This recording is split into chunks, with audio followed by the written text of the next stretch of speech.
So what's your definition of steamy, Jamie? See, you're getting all choked up just talking about it, Jamie. I like Chris's description of steamy. Yeah. Lights off. Right. Under the covers, no talking. Lights out. Yeah. Missionary position only. There you go. That's like the Amish position, right? Hey, that's legit. No, seriously, that's legit. There are some such communities where the relations are to be had with something between the two bodies. Yeah, man, I am after a whole lot more than that. What's your position on that one, Michael? We don't need to go there, do we? Really? We're going to save that one for next week. Bundling. I think when you tie people up, you usually get arrested. But hey, welcome back to another light episode of the Entrepreneurial. Light or lights on or lights off. We're all blushing and giggling already. But seriously, welcome back to another episode of the Entrepreneurial Family Man Podcast. I am Chris Niemeyer, here with my good friends Michael McGreevy, Chris McCluskey, and Jamie Slingerland. We are four guys who, especially in this episode, you will hear us be crazy about our wives. Mm-hmm. We love our kids, and we like making them. And we want to kill it in business. We like making them. I love it. Yeah, let's get it on. Let's get this show started. Let's get it on. Let's get it on. That's a good segue right there, McGreevy. So this is a great episode. If you've already clicked on the title, you see that this is one that is important. It's weighty. It often gets messy in certain circles. And we are willing to tackle this. We are willing to address this important topic of romance and intimacy and sex. You know, we had talked about having this episode titled Romance in Your Wife's Heart. And then we switched it to EFM's 4 positions on better sex. Because really, we want to just dive into this issue and tackle it head on. So, McGreevy, why don't you start us out here and tell us where we're going and why is this topic so important to men? Oh, man, you're making me start this one out, huh? Why is it so important? I don't know. God just made it important to us, but we think about it, what, every 14 seconds are the statistics for men, something like that. And, man, this is a huge, huge issue for any guy that is married or not married. It's a huge issue for every guy. And so it doesn't get talked about that often, and there isn't a lot of guidance or leadership in this area. And so we're going to open this one up because it's important, and we all want to do it better. I'll just leave it there. We all want to do it better. And that is a good place to start. We all want to do it better. And, you know, this is part of why I love this community of EFM and getting to just address these key points that are so important to us. This is one area that we don't want to skip over. Obviously, it's important to men, but we want to do it well. We live in a culture, in a society that oftentimes, most of the times, gets this very wrong. And so how can we talk about this and discuss these positions? Chris, I want you to help us start out because so much of this is about mindset and coming to this topic with baggage, frankly. People have history, they've got scars, they've got crisis, whatever it might be. So this point number one, or this position number one, is reshaping our perspective, our mindset on intimacy. What do you mean by that? Yeah, well, I like that we started this one out with some very good-natured humor because I think it's important to come to this topic in a childlike state. That's how we come to the kingdom of heaven. Unless you come as a little child, you cannot see the kingdom. And so when we're coming to something having to do with intimacy, sexual intimacy, relational intimacy, to come in a childlike but not childish state is a really important first thing to look at. How are we coming to it? Because it's tempting and maybe even sounds like the good Christian thing to do to instead come into it in more of an adult or a parent state where we're going to talk about it in a very serious, somber tone, and we're going to be sure that every point we make is backed up by 3 or 4 scriptures so that we've got a good, lock solid argument that we're making about something that actually is supposed to be this beautiful, wonderful, constantly evolving dance between a husband and a wife, even as the Lord's pursuit of us through romancing us and intimacy with us is a constantly evolving dance. So coming at this in a childlike, playful space to say, you know what, we are going to talk about this, and it's okay. In fact, it's good. It's important. And yet differentiating real quickly that we're not coming to it childishly. This is not going to be locker room banter kind of thing here. And we're actually just talking about 4 positions on sex because that's a fun play on words.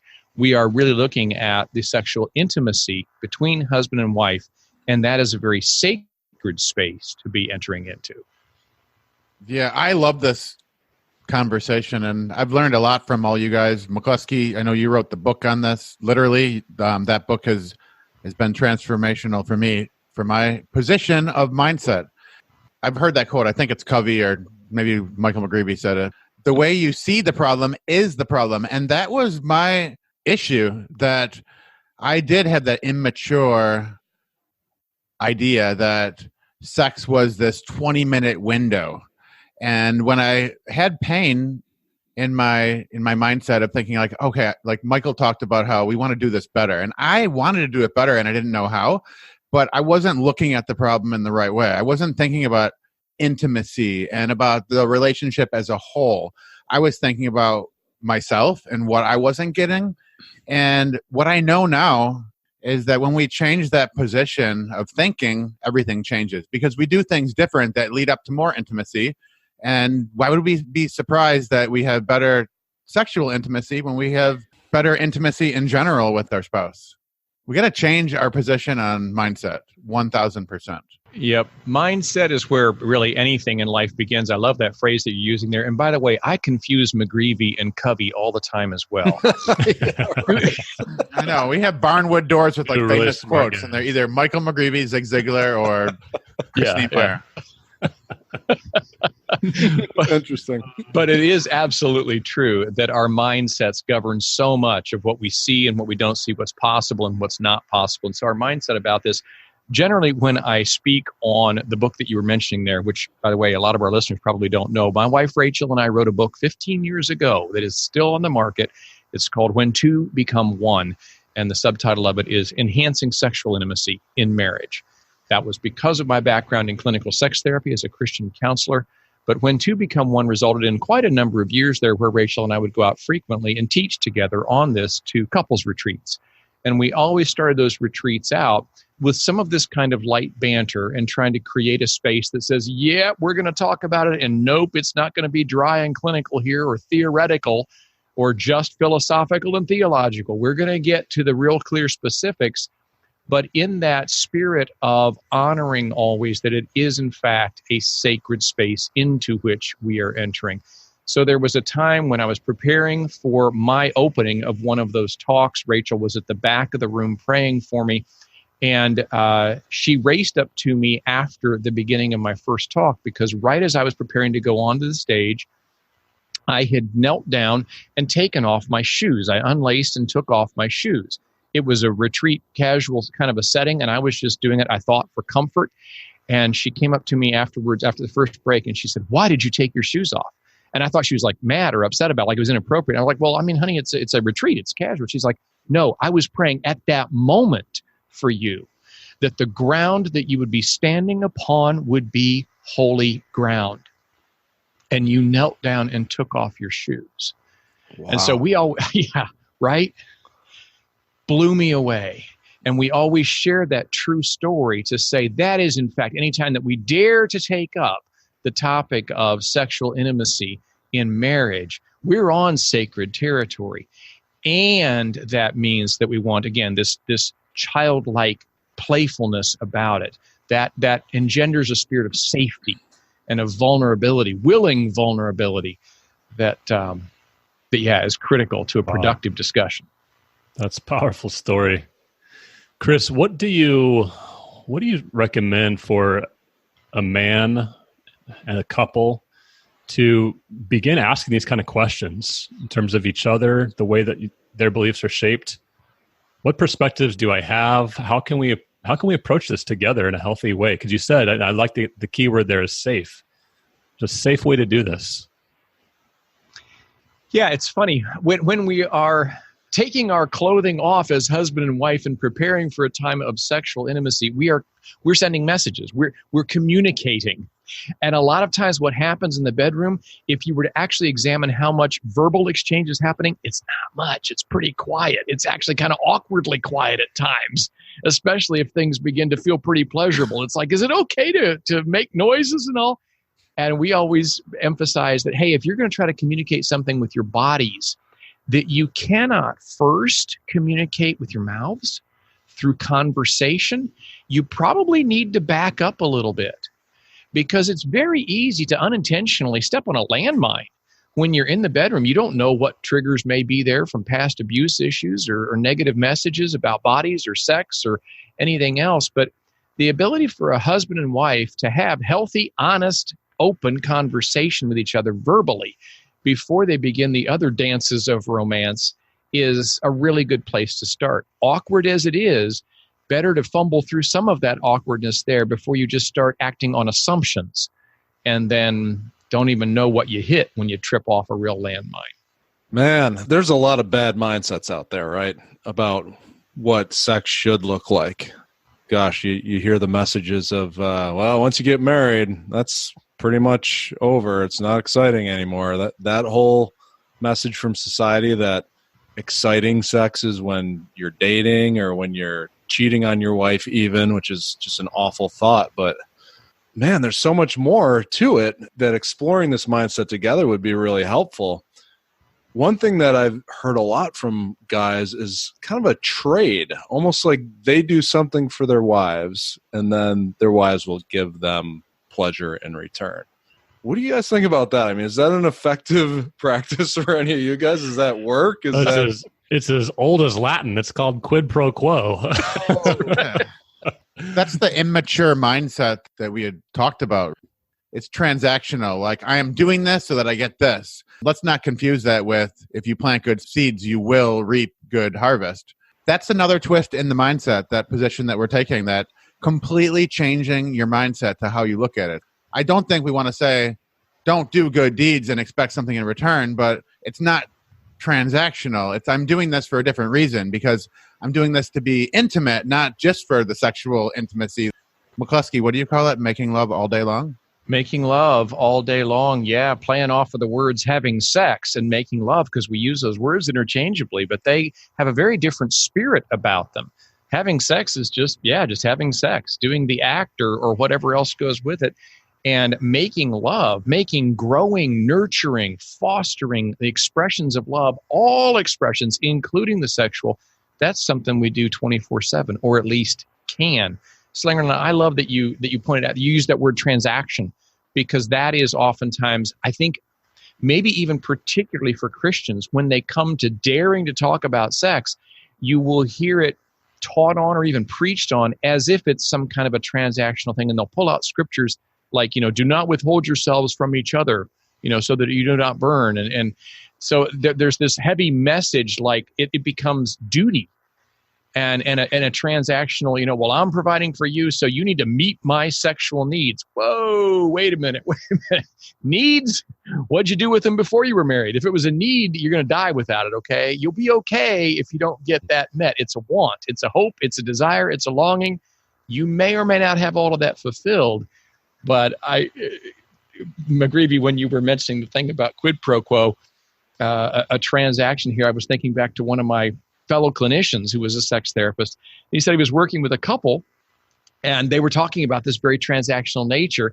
And he says, oh, like tit for tat. And the wife said, I'm not giving tit for anything. That's right. It's like, no, it don't work that way. Not just an easy math formula here. I think it's safe to say, if you're in a position where you have to demand your manly right of sex, then you have missed loving your wife, romancing your wife completely. You've completely missed the ball on that. Exactly. Yeah, right?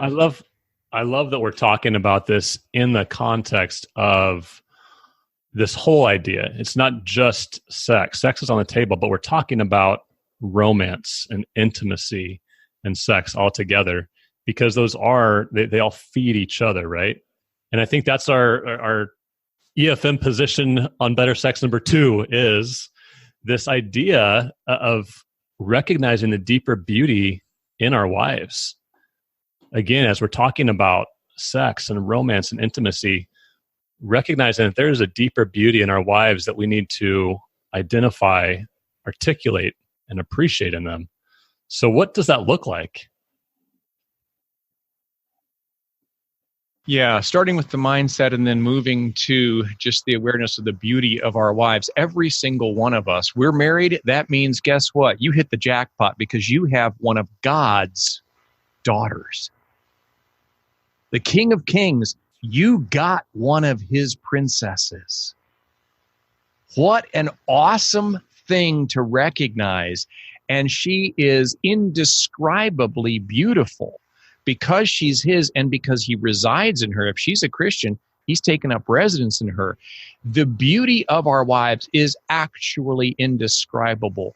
Our flesh eyes and our flesh mindsets can so easily evaluate and scrutinize and criticize her beauty from an earthly plane, but her beauty seen through the eyes of the Lord and through the spiritual eyes, it's indescribable. So recognizing and valuing and voicing the beauty that she does in fact have, because she's made in the image of God, she is a daughter of God, she is a bearer of God. That, I think, is where we need to kind of explode our generally kind of myopic definitions of what beauty is, right? I mean, every woman in the world does not feel that she measures up to whatever the world's measure of beauty is. They say only about 5% of all women even meet the classic Barbie doll or supermodel kind of body weight, let alone you put in hair and all the other things that go into her figure and her numbers and all. It's an unattainable measure of beauty on the earthly plane. But when you flip it around on the spiritual plane, it's an indescribable beauty that our wives actually have, no matter what she looks like on the outside, no matter all those baby scars and stretch marks and everything else. It's beauty beyond description. Oh, man, the messages that we get over and over again from society about what is beautiful, like how big her breasts are, how thin she is, how hot she looks, how the latest style that she has, or her hair is a certain way, or her makeup's a certain way. Like all those things are just constantly pushed out toward us through advertisements and everything else. And it just misses something, right? I mean, do we want that done up person, the one that nurtures our kids as they're growing, that pours into them, that loves them? Is that the woman that can walk through the valley with you when you're going through something? No, it's not. Like, she's a paper version of what beauty truly is. And what our wives have walked through, my goodness, childbirth and just her own struggles with feeling beautiful, all these things along the way, they just add up to this beautiful being that if we really had the courage to get to know her and to walk with her through that, we would see things that could not even compare to this paper version of beauty that's thrown at us every day. And you know what, McGreevy? I know even as we're saying that and we're all nodding, I know there's guys listening who are saying, yeah, but. And what they're meaning is, yeah, she's beautiful, but in like a matronly kind of a way. Not anything that would be arousing or erotically attractive to me. I think we easily dichotomize women. There's the word for the day, Jamie. Dichotomize. Yeah. The word of the week. We split them into two categories, and like never the twain shall meet. We've got the Madonna and we've got the harlot. It's like either she is really, really hot and she looks like she's right out of the pages of a magazine and, oh man, that's the woman I fantasize about. That's the one I want to have in the bedroom. Or she's this matronly Madonna-like perfect, woman. Yes, she's God's beauty. I could probably not even really look upon her, but she's the one who raises my children all. And for the maturing Christian man who is crazy about her wife, she doesn't live in either of those two camps. She is a merging of the best of both of those things. She is the one who raises and nurtures your children, and she is your absolute fulfillment in the bedroom. You get the whole blessing when you can allow her to be a real human being instead of some artificial, like you say, kind of a paper thing. I love that. Those are powerful examples of how we're recognizing her deeper beauty. Like you said, Chris, she's the whole package. She is the best of all of that. And I love the picture you just shared there too of bringing life, birthing our children, starting this family. I mean, that's some of the biggest joys in our households, right? And she's the source of that. She had to go through 9 months times many times for all of us, right? She laid her life down for that, right? Yeah, right? absolutely. She gave her body literally to allow those blessings to be here. Somehow we can allow it to repel us from her, to be a turn off. Oh, the stretch marks. Oh, the varicose veins. Oh, the droopy breasts. Oh, come on, man. You can either allow that stuff to turn you away, and boy, will she read all of those unconscious half messages that we're sending, or you can just be drawn all the more to what a beautiful sacrificing of self that is. Greater love has no man than this. She laid her life down, and that can just become, it's not like it can become some weird fetishy kind of sex turn on. It's beauty in its truest form, and it should draw us to her all the more. That idea needs to be top of mind for men. When Michael was talking about that, we all had a big smile ear to ear. And I know we were thinking about the beauty that our wives have, because that's what we want to show our kids. Like, we want to show our kids that dad or poppy or papa, that's his affection and that's his heart for our wives. That he's crazy about mommy. Yep. The elephant in the room is that this is so countercultural because society doesn't value that. It values like a new treatment to make you look young. And I was joking around earlier, but I'll say it here about my wife. We'll sit down and have a glass of wine, but smell the nose on it, and I'll say, that's a full-bodied beauty. And then I'll look at her and wink and say, and the wine's not half bad either, baby. But we need to be thinking about how, as our wives age, they really are beautiful if we focus on that and see the change. I like my wife as she matures even more, and I know you guys do too, but we need to focus on that more. Absolutely. And those scars and those miles and those things that she's been through are trophies and representations of what she's endured, the commitment to her family and to us. The other side of this, the perfect body, the perfect breasts, and those are trophies of time spent in front of the mirror and working out and focusing on themselves and not giving themselves to something else. So, I mean, that just helps me value and appreciate so much more what my wife has been through and what she faces and what her commitment is to me and her family. It's really pretty hot now that I think about it. That's a good perspective, Michael. And that leads us really right into this position number 3 of better sex. But this position of committing to build a long-term view on intimacy. You know, we've talked about kind of up to this point, right? And up to this time in our marriage and the miles, you said, Michael. But now looking at, this is a long-term view. And, you know, we talk about, you hear the example of the crock pot in the oven kind of or microwave, right? But what's the long-term view on this overall topic of romance and intimacy? How do we approach that as EFM guys? You know, reflecting on how we came to this topic for today's episode, it really came up because you guys knew that I was kidnapping Rachel, right? This is this weekend. By the time this airs, we will have been on our 33rd anniversary weekend getaway.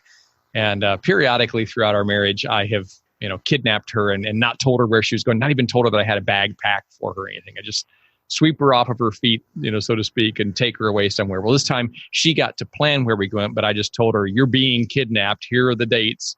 We can go anywhere that you want to go. So we're heading off tomorrow morning for a 4-day kidnapping away. But come on, man, 33 years of marriage. I'm 55 years old. She's 55 years old. Neither one of us has got our bod like we once had, and the long-term perspective is it's downhill from here. It doesn't keep getting better in terms of those external measures. And I love what you said, Jamie, that you're finding yourself actually more attracted to Ruthie through the years. The more that we grow in the intimacy of the other, the more that we recognize that their physical body is what carries that beautiful spirit and soul that's really them. The body is eventually going to go back to topsoil, right? It'll be reunited on the other side in heaven after the second coming, right? We get our bodies back in their perfected state. But here in this fallen world, they're going back to the material that they came from.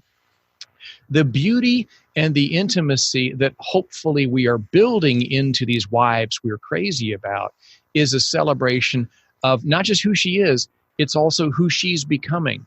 And part of that becoming is because of our ironing sharpening her iron, and her iron sharpening our iron. We get the privilege of going through life with a partner who's so close to us that our love has brought other lives into the world, and that we are constantly, if we'll be vulnerable enough to, we're constantly being used to better each other, sharpen up those dull edges and sand off those rough points, of each other. And that does become more and more beautiful long-term, even as some of the external vestiges of beauty fade into the sunset. That's a better long-term view. Yeah, I love that. You said something there, Chris, I want to park on for a minute, and just this idea of becoming. You have 33 years with Rachel. Alicia and I, we just celebrated 18. And to see who we've become already, and then to look toward that future and go, to your exact words, I wonder what our iron's going to do to each other over the years, right? I hope it's going to be sharpening each other and molding each other into just continue better versions of ourselves. I wonder what you're going to learn along the way, what we're going to learn together.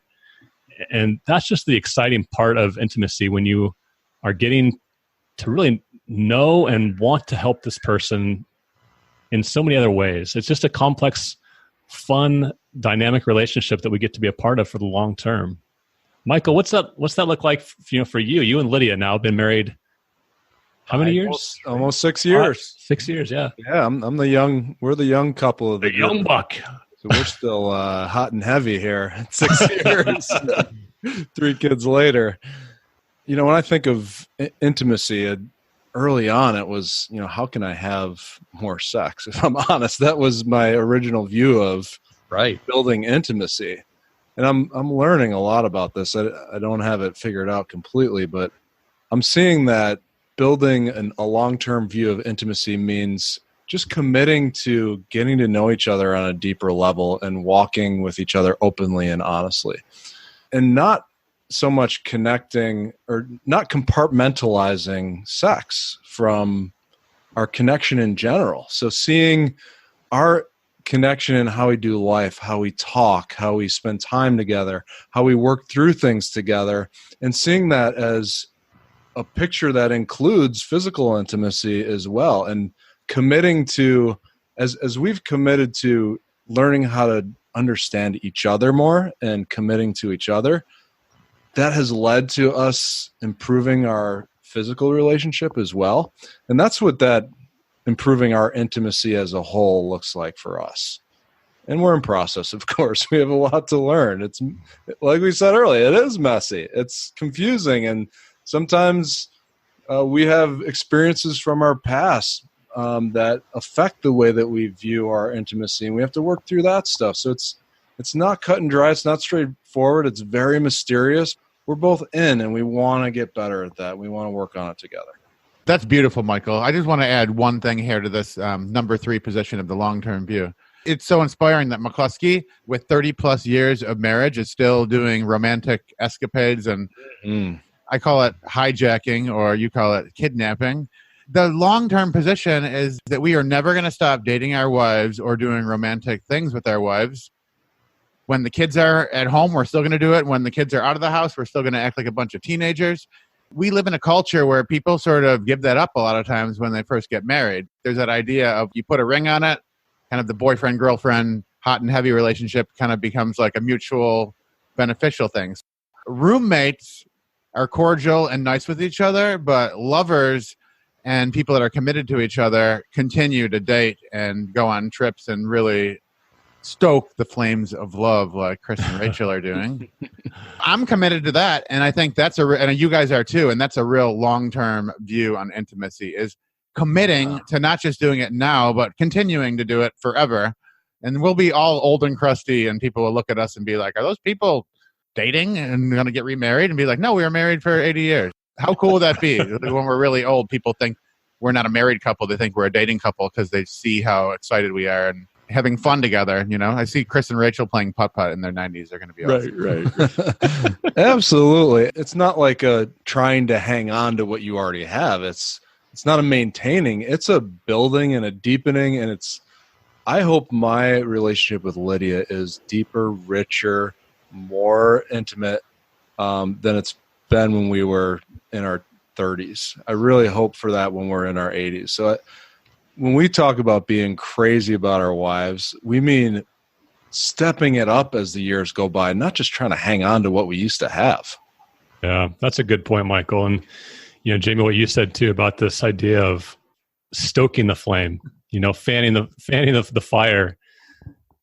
That's if this is our long-term view, then practically what do we do? Right. And this is position number 4 for EFM guys and better sex is acting practically as we romance and become intimate with our wives. Let's just have a couple minutes here on what does practically look like in your own marriages, the things we get to do. Boys to men. Pour the wine, light the fire. I'm just thinking. Girl, your wish is my command. Love it. I'm learning on this episode, but all that I know is that myself and anybody listening, if we take these positions, there's going to be a lot more sexual positions that are happening, right? Yeah, it's so funny you bring it that you saying that, Michael, because I'm thinking back 2 years ago when Alicia turned 40. We kind of had like a birthday year, right? And one of the activities she wanted to do throughout that year was go to a bunch of concerts. And so we went to like a Boys to Men concerts and like Cyndi Lauper and New Kids on the Block and Paula Abdul. Well, guess what? Because you're fanning the flame and you're fueling the fire, those date nights, they didn't stop after the concert. They kept on going. And that's right. That's part of this feel that happens, right? Absolutely. No doubt about it. Yeah. I love that's an expression, Chris, there of that childlikeness. I mean, what a goofy kind of a thing, but she was vulnerable enough to tell you, you know what I think I'd like to do? And you went, really? Okay, we'll do it. So childlike together, you did something that others might have said was childish. And you're like, no. And because you then played together like that, then you played in other ways later on. Of course, you're romancing the relationship. Intimacy starts being expressed in all of its languages, including definitely the sexual. But there was no quid pro quo in that. That was honest intimacy expressed on every plane. That's beautiful, man. I love this. And remember, we talked about this on a podcast about dating our wives, where this was one of the points that what happened is we just started talking before we built the outline, and we all realized that there's so much power in couples going out and just having fun together, because sometimes we get so busy and we think, oh, the date night is to get it all on the same page. But sometimes there's super high value of just doing things, wasting time together and acting like you did when you were young. And that's really stoking the flame as well. So it's not all just getting on the same page and dating. It's like what you said, McCluskey. It's continuing to just be playful. And that doesn't mean that you're a child or acting childish because you go to a Boys to Men concert with your spouse. That just means that you're committed to having fun and being yourself and really getting to know the person. So I love that point. And I think it'd probably be cool to, if any guy listening here resonates with this idea of romancing your wife, go back and listen to that episode about dating your wife, because we had a lot of fun on that. And that's become one of our core principles and philosophies here at EFM, that if you follow us on social media, like you'll see pictures of us all going on dates with our wives. And I think we all would agree that we wish we could even do that more than we do. And we're pretty religious about that. Absolutely. And, you know, it gets back to some of the practical stuff that you've heard about, but we have to start living out, like understanding your wife's love language. There's 6 love languages for my wife. One of them is coffee. Um, so sometimes it's pretty basic, like just thinking about her and bringing her a vanilla latte out of the blue. Like something like that is just a little deposit in the intimacy bank, but those little things add up over time. So it doesn't always have to be this incredible weekend vacation that you take her to this amazing resort. Well, that stuff is awesome and important and should be sprinkled in there too. It's a daily dance as well, building this intimacy. It is big time. I was actually just really quickly brainstorming when we decided what we were going to do for today's topic. I was like, what are the things that I do to romance Rachel that don't cost anything? But they're clearly choices I make. Like you're saying there, that doesn't cost very much, but the thought behind it is everything. And these are some of the things I fired down. This is by no means exhaustive.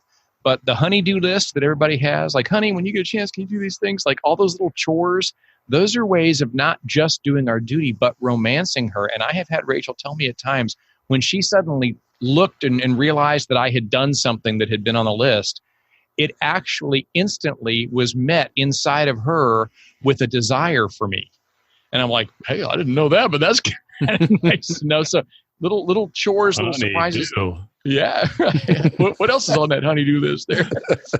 But anything like that. So cleaning up the house or cleaning up the car or stripping the bed and washing the sheets and putting them back on again, or drawing a bath, not for the two of you, for her to just soak in, and candles in there and or scented oils or whatever. If you're going to go on a date night, that's big. But what about the babysitting? That costs money. What about arranging the babysitting? Do we leave that to our wife? Is it a romantic thing? Is it a loving thing? Does it actually increase her desire for us when we say, you know what, I already got the babysitting taken care of? Little things like planning picnics and romantic walks out under the stars, a surprise meal, any kind of a thing that she would not be expecting. Maybe it needs to be done by somebody, and maybe it's even something she usually does, but we do it instead. That's romancing. And like you say, it doesn't have to cost money. It's just loving the stuffing out of her. And it is met with an increased awareness on their part. I'm glad I'm with this guy. This is a good guy. I got a good one here. Good list. I like that because it is. It's the daily stuff. Every once in a while, of course, you're going to splurge and go big like you guys are doing this weekend, Chris. We, Alicia and I actually just 10 days ago, we celebrated our 18th anniversary and took the same kind of idea you have of just, we were at breakfast and I popped the surprise to her, which I think one of my wife's love languages is surprises. She loves the spontaneity and adventure. So I just popped and I said, hey, honey, guess what? Your mom's coming over in an hour. The kids are taken care of for the next 30 hours and I'm whisking you away, kidnapping you. So go pack your bag for a little overnight. And she was just like, what? Freaked out. And we already had, the babysitting was arranged. The dinner reservation was made. We stayed at a really nice, resort. And, we just had some amazing connection time together. And that's fine when you want to do the big splurge stuff. But like you just said, there's so much of a list that we can create around the daily interactions that we do. Leaving love notes. I remember having a red lipstick that I would keep in my section of the bathroom, and just every once in a while throughout the year, write a big heart or I love you on the mirror you should wake up to in the morning. Little notes like that just to say like, hey, I'm thinking about you. Oh my gosh, Chris. Okay, you just scored the points for today of the romantic whisking away thing there. We're all going, whoa, okay, he upped the bar there. But that was awesome. And I love your cryptic reference there too. We had some great connecting. We had multiple great connections. It was yeah, of course. Yeah. McCluskey, you'd mentioned too, getting her a latte or something on a impulse. It's the small things. I remember a couple years ago, Graham Honeycutt, who's just an awesome guy, he booked his wife a hotel so she could just go there herself, and he watched the kids and sent his wife away. I thought that was a really cool gesture to do to his wife. I was going to say, I think that Stephen Covey here, a.k.a. Michael McGreevy, has done that for Lydia. Yeah. I try to think about what she really needs. Once in a while, I'll forget about what I want and how this all plays into what I need. But if you really think about what our wives need, sometimes it's just a little bit of space and rest. I know that's the season that Lydia's in right now. I'm just thinking too, like when we were first dating our wives, when we first met them, how far would we drive to see them? How long, what would we do? What would we overturn in our lives just for the chance to be with them, just for the chance to like sit close to them? Oh my gosh. That's the kind of intimacy I want to have in my marriage. And I want to grow toward that and have that depth and have that connection that actually backs up what I wanted to do when I was a little kid. Not a little kid, when I was first dating Lydia. And I think that's totally possible. I love that, Michael. That idea of just pursuit, right? That's what we were all about as we're dating. And so that idea of just pursuing her in big ways, continuing on that path. So what about you? We have gone over these bold 4 positions for better sex that every EFM guy should have. You know, position number 1, reshaping your perspective and mindset on intimacy. Position number 2, recognizing the deeper beauty in your wife. And number 3, committing to building a long-term view on intimacy. And then lastly, position number 4, acting practically on ways to romance your wife. So as you think about that, what perspectives might you have that need to shift in your own mind, in your own marriage? Where could you pursue your wife in greater detail, just like you were when you were dating? And what are some of those maybe big, but mostly small, daily, weekly activities you could do to know that she is your prized possession? She is your partner for life. So what about you?